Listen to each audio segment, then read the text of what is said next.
Abirami Sekar YouTube channel நேயர்களுக்கு அபிராமி சேகரின் அன்பான வணக்கங்கள்.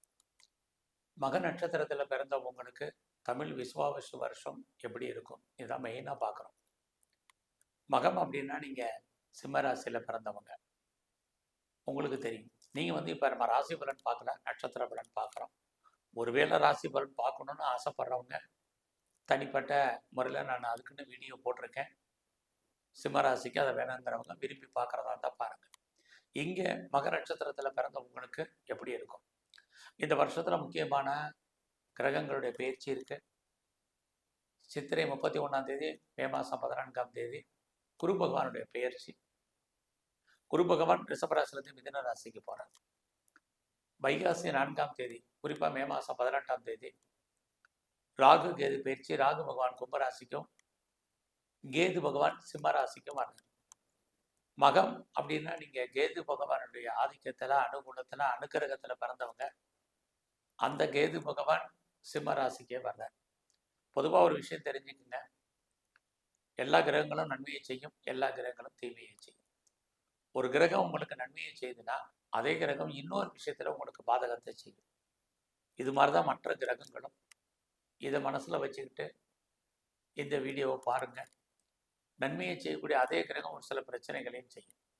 இங்கே நமக்கு லைஃப்பில் மக நட்சத்திரத்தில் பிறந்த நமக்கு இந்த தமிழ் விசுவாவசு வருஷம் எப்படி இருக்கும் அப்படி பார்க்கிற போது, வைகாசி 4ஆம் தேதிக்கு அப்புறம் உங்களுடைய பொருளாதார முன்னேற்றம் பெரிய லெவலில் உங்களுக்கு இருக்கும்.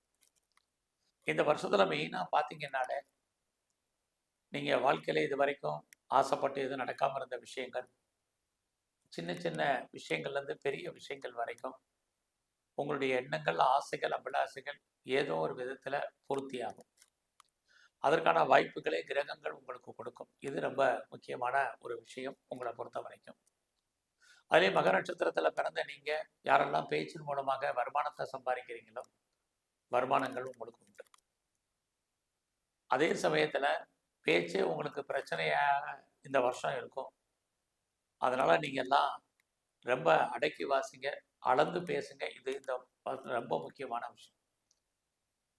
குறிப்பாக மக நட்சத்திரத்தில் பிறந்த உங்களுக்கு உங்களுடைய முயற்சிகள் இந்த வருஷம் பெரிய லெவலில் கைகூடி வரும் அல்லது சக்ஸஸ் ஆகும். லைஃப்பில் உங்களுக்கான எய்ம் என்ன, உங்களுக்கான ப்ராஜெக்ட் என்ன, அந்த ப்ராஜெக்டை எப்படி நீங்கள் சக்ஸஸ் பண்ண போகிறீங்க, நீங்கள் பிளானிங்கை பண்ணுங்கள். பிளான் பண்ணுறது மட்டுமல்ல, அதை இம்ப்ளிமெண்ட் பண்ணுங்கள். இதுக்கு தான் நம்ம ராசி பலன் பார்க்குறதே, நட்சத்திர பலன் பார்க்குறதே. அப்படி பார்க்குற போது இந்த வருஷம் உங்களுடைய நட்சத்திர பலன் பிரகாரம் உங்களுடைய எண்ணங்கள், சிந்தனைகள் செயலாக்கம் வரும். என்ன நினைக்கிறீங்களோ அது நடக்கும். நீங்கள் எதிர்பார்த்த செய்திகள் உங்களுக்கு சாதகமாக அமையும், எதிர்பாராத செய்திகளும் நன்மையாக வரும். ஒரு பக்கம் உங்களுடைய உறவுகளால் நண்பர்கள், இன்னொரு பக்கம் இளைய சகோதர சகோதரிகளால் நன்மை, அதோட நீங்கள் யாரை நம்பி இருக்கீங்களோ அவங்களால் உதவி அல்லது நன்மைகள், இந்த அத்தனையும் உங்களுக்கு இந்த வருஷம் இருந்துக்கிட்டே இருக்கு. வாழ்க்கையில் நீங்கள் என்னவாக ஆகணும்னு ஆசைப்படுறீங்களோ அதுவாகவே ஆவதற்கான வாய்ப்பை கிரகங்கள் உங்களுக்கு கொடுக்கும். ஸோ இறைவன் உங்களுக்கு இந்த வருஷத்தில் எப்பையெல்லாம் உங்களுக்கு பிரச்சனைகள் இருக்கோ, போராட்டங்கள் இருக்கோ, மனக்குழப்பங்கள் இருக்கோ, நிம்மதியற்ற சூழ்நிலைகள் வருதோ, அப்பையெல்லாம் இறைவன் உங்களுக்கு அனுகூலம் பண்ணுவார். யாரையாவது அனுப்பி அந்த பிரச்சனைகளை தீர்த்து வைப்பார். இது அத்தனையும் மக நட்சத்திரத்தில் பிறந்த உங்களுக்கு இந்த வருஷம் இருக்கு. ஆக இறைவன் தோன்றா துணையாக இருந்து உங்களுக்கு அனுகூலம் பண்ணுவார். இதுவும் நல்லது நடப்பதற்கான வாய்ப்புகள் இருக்கு. அடிக்கடி பயணம் இருக்கு. இந்த பயணத்தால் உங்களுக்கு நன்மை.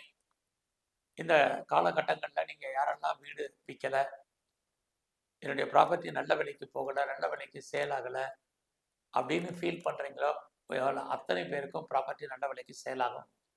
கடந்த காலங்களில் உங்களுடைய டாக்குமெண்ட்டில் ஏதாவது பிரச்சனை இருந்தால் அதெல்லாம் கிளியர் ஆகும்.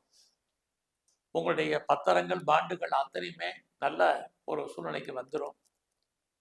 அது மட்டுமல்ல, என்னுடைய சொத்துக்கள் விற்காமல் இருக்கிறவங்களுக்கு நல்ல விலைக்கு போகும். அக்ரிமெண்ட்டை போடுறதுக்கு, பேச்சுவார்த்தை நடத்துவதற்கான வாய்ப்புகள் இது அத்தனையுமே மக நட்சத்திரத்தில் பிறந்த உங்களுக்கு உண்டு. ஆக இந்த இந்த மக நட்சத்திரத்தில் பிறந்த உங்களுக்கு நீங்கள் யாரையெல்லாம் நம்புறீங்களோ அவங்கெல்லாம் ஏதோ ஒரு விதத்தில் நன்மையை செய்யக்கூடியவர்களாக இருப்பார்கள். குறிப்பாக இந்த வருஷத்தில் உங்களுடைய காதல் விஷயங்கள் உங்களுக்கு மகிழ்ச்சி சந்தோஷத்தை கொடுக்கும். உங்களுடைய லவ் சக்ஸஸ்ஃபுல்லாகி மேரேஜில் முடியும். அதற்கான வாய்ப்புகள் இந்த வருஷம் உங்களுக்கு நிறையா இருக்குது. புதுசாக அஃபேருக்கான பாசிபிலிட்டிஸ் உண்டு. ஒருவேளை லவ் பிரேக்கப் ஆயிருந்தால் அது ரீயூனியன் ஆகி மறுபடியும் சேர்ந்து வாழ்வதற்கான வாய்ப்பு இருக்குது. இந்த காலங்களில் குடும்பத்தில் பரவாயில்ல, சுபகாரியங்கள் நடக்கலை, சுப நிகழ்ச்சிகள் நடக்கலை, நல்லது நடப்பதற்கான வாய்ப்புகள் இல்லை, எப்போ நடக்கும் தெரியல அப்படின்னு யாரெல்லாம் ஃபீல் பண்ணுறீங்களோ உங்கள் வாழ்க்கையில் நல்லது நடப்பதற்கான வாய்ப்புகள் சந்தர்ப்பங்கள் நிறைய இருக்குது. அது மட்டுமல்ல, இந்த காலங்களில் எனக்கு பெரிய லெவலில் கடன் இருக்குது அப்படின்னு நினைக்கிறவங்களுக்கு உங்களுக்கு கடன் குறைவதற்கான வாய்ப்பும் இந்த வருஷத்தில் இருக்குது. கடன் மட்டுமல்ல, கிரானிக்காக ஏதாவது டிசீஸ் இருந்தாலும் அந்த நோயிலிருந்து நீங்கள் விடுபடுவதற்கான வாய்ப்பு இது அத்தனையும் இருக்குது. ஆக இந்த காலங்களில் கிரகங்கள் உங்களுக்கு கடன் நோயை குறைக்குது. ஆனால் அதே சமயத்தில் முக்கியமான விஷயம் உங்கள் வேலையில் கை வைக்கிறதுக்கான வாய்ப்புகள் நிறைய இருக்குது. ஆக இந்த வருஷமே நீங்கள் ரொம்ப ரொம்ப அலர்ட்டாக இருக்கிறது. யாரெல்லாம் நீங்கள் சர்வீஸில் இருக்கீங்க, வேலையில் இருக்கீங்க, கவர்மெண்ட்டோ ப்ரைவேட்டோ எம்என்சியோ எதில் ஒர்க் பண்ணிட்டு இருந்தாலும் உங்களுடைய ஜாபில், உங்களோட ப்ரொஃபஷனில், உங்களோட கரியரில் நீங்கள் பெரிய லெவலில் கவனம் செலுத்துங்க. இது இந்த வருஷம் ரொம்ப முக்கியம். இந்த வருஷத்தை பொறுத்த வரைக்கும் ஏன் இதை சொல்கிறேன் அப்படின்னா, நீங்கள் பார்க்கும் வேலையை விட்டு வெளியில் வரணும் அல்லது வெளியேற்றப்படுவதற்கான வாய்ப்புகள் நிறைய இருக்குது. ஸோ அவசரப்பட்டு பேப்பரை போடுறது அல்லது அவசரப்பட்டு இருக்கிற வேலையை விடுறது அதெல்லாம் வேண்டாம். வேலையில் நீங்கள் எஃபர்ட் எடுத்து பண்ணுங்கள். உங்களுடைய சுப்பீரியர் உங்களுக்கு கோஆப்ரேட் பண்ணுறதுக்கோ, உங்களுடைய கொலீக்ஸ் உங்களுக்கு சப்போர்ட் பண்ணுறதுக்கோ எதுக்குமே இந்த வருஷம் வாய்ப்புகள் குறைவாக இருக்குது. ஆக யாரெல்லாம் சர்வீஸில் இருக்கீங்களோ ரொம்ப கான்சென்ட்ரேட் பண்ணுங்கள். இது ரொம்ப முக்கியம். இந்த காலங்களில் நான் பிஸ்னஸ் பண்ணுறேன், எனக்கு எப்படி இருக்குங்கிறவங்களுக்கு உங்களுடைய பிஸ்னஸ் பரவாயில்லாமல் இருக்கும். அதே சமயத்தில் பிஸ்னஸில் பெரிய இன்வெஸ்ட்மெண்ட் வேண்டாம். ரொட்டீனாக பணத்தை என்ன இன்வெஸ்ட்மெண்ட் பண்ணியிருக்கீங்களோ அதை மட்டும் பண்ணுங்கள், போதுமானது. ஸோ இந்த காலங்களில் இது வரைக்கும் எனக்கு திருமணம் நடக்கலை, டிலே ஆகிட்டு இருக்கு, லேட் ஆகிட்டு இருக்கு அப்படின்னு யாரெல்லாம் ஃபீல் பண்ணுறீங்களோ கண்டிப்பாக உங்களுக்கு திருமணத்துக்கான வாய்ப்பு, நல்லது நடப்பதற்கான சந்தர்ப்ப சூழ்நிலைகள் எல்லாமே இருக்குது. நான் பெரிய லெவலில் எக்ஸ்போர்ட் பண்ணுறேன், இம்போர்ட் பண்ணுறேங்கிறவங்களுக்கு அவுட்ஸ்டாண்டிங் பணங்கள் லாக் ஆகிறதுக்கான வாய்ப்பு இருக்குது. நல்லா எக்ஸ்போர்ட் பணங்களை பொறுத்த வரைக்கும் கவனமாக இருங்க. இந்த வருஷத்தில் உங்களுடைய உழைப்பு மற்றவருக்கு லாபம், உங்களுக்கு பிரயோஜனம் இல்லை. உங்களுடைய பணம் பொருள் லாக் ஆகிறதுக்கான வாய்ப்புகள் நிறைய உண்டு. நல்லா யாருக்கும் தேவையில்லாமல் கடன் கொடுக்க வேண்டாம். பின்னாடி அது வர்றதுக்கான வாய்ப்புகள் ரொம்ப ரொம்ப குறைவு. இந்த வருஷத்தில் உங்களுடைய education, higher education, under education ரெண்டுமே நல்லா இருக்குது. எஜுகேஷனுக்காக அதர் ஸ்டேட் போகணும், அதர் கண்ட்ரி போகணும், அப்ராடு போகணுன்னு யாரெல்லாம் ட்ரை பண்ணுறீங்களோ உங்களுக்கு அதுக்கான வாய்ப்புகள் சந்தர்ப்பங்கள் நிறைய இருக்குது. அது மட்டுமல்ல, மக நட்சத்திரத்தில் பிறந்த உங்களுக்கு வெளிநாட்டு தொடர்புகள் ரொம்ப நல்லா இருக்குது. உங்களுக்கு எதிர்பார்த்த ஃப்ரெண்ட்ஷிப் உங்களுக்கு அமைவார்கள். குறிப்பாக உங்களுடைய ஆண் நண்பர்களால் உங்கள் வாழ்க்கையில் மிகப்பெரிய மாற்றம், முன்னேற்றம் இருக்குது. உங்களுக்கு மூத்த சகோதரர் இருந்தாலும் அவராலும் வாழ்க்கையில் நல்லதொரு ஏற்றம் இருந்துக்கிட்டே இருக்கு. நீங்கள் கலைத்துறையில் இருந்தீங்கன்னா இந்த வருஷம் மிகப்பெரிய புகழ், அந்தஸ்து, வருமானம், சம்பாத்தியம் இருக்குது.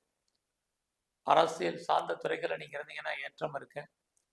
நான் பெரிய லெவலில் ஷேர்ஸில் இன்வெஸ்ட்மெண்ட் பண்ணுறேன், ட்ரேடிங் பண்ணுறேன், ஆன்லைன் பிஸ்னஸ் பண்ணுறேங்கிறவங்க நார்மல் இன்வெஸ்ட்மெண்ட்டே பண்ணுங்கள், நல்லா ரிட்டர்ன்ஸ் கிடைக்கும். நல்ல ரிட்டர்ன்ஸ் இருக்குங்கிறதுக்காக பிட்காயின்ஸ், கிரிப்டோ கரன்சி வேண்டாம். நீங்கள் இந்த காலத்தில் எனி ஸ்பெக்குலேஷன், நார்மல் இன்வெஸ்ட்மெண்ட்டே பண்ணுங்கள். எது எப்படி இருந்தாலும் மக நட்சத்திரத்தில் பிறந்தவங்களுக்கு உடம்புல இந்த வருஷம் நோய் குணமாகாமனாலும் இம்யூனிட்டி பவரை ரொம்ப கூட்டுங்க. ஸோ உடம்புல ரெசிஸ்டன்ஸ் பவர் கம்மியாக இருக்குது, அதில் நீங்கள் கவனமாக இருங்க. இந்த வருஷம் உங்களுடைய மேரிட்டல் லைஃப் மகிழ்ச்சிகரமாகவும் சந்தோஷகரமாகவும் இருக்கும். குறிப்பாக இந்த காலகட்டங்களில் நீங்கள் எங்கெல்லாம் சனி பகவான் இருக்கார் அவரை வழிபாடு பண்ணுங்கள். அது இல்லாமல் பெருமாள் கோயிலில் இருக்கக்கூடிய சக்கரத்தாழ்வருடைய தரிசனம் உங்களுக்கு ரொம்ப முக்கியம். அது மட்டுமல்ல, நீங்கள் விநாயகரையும் துர்க்கையும் காளியும் நல்லா கும்பிட்டு வாங்க. உங்கள் வாழ்க்கையில் வேலையில் இருக்கக்கூடிய பிரச்சனைகளுடைய தன்மை குறையும், தொழில் நல்லா இருக்கும். நன்றி, வணக்கம்.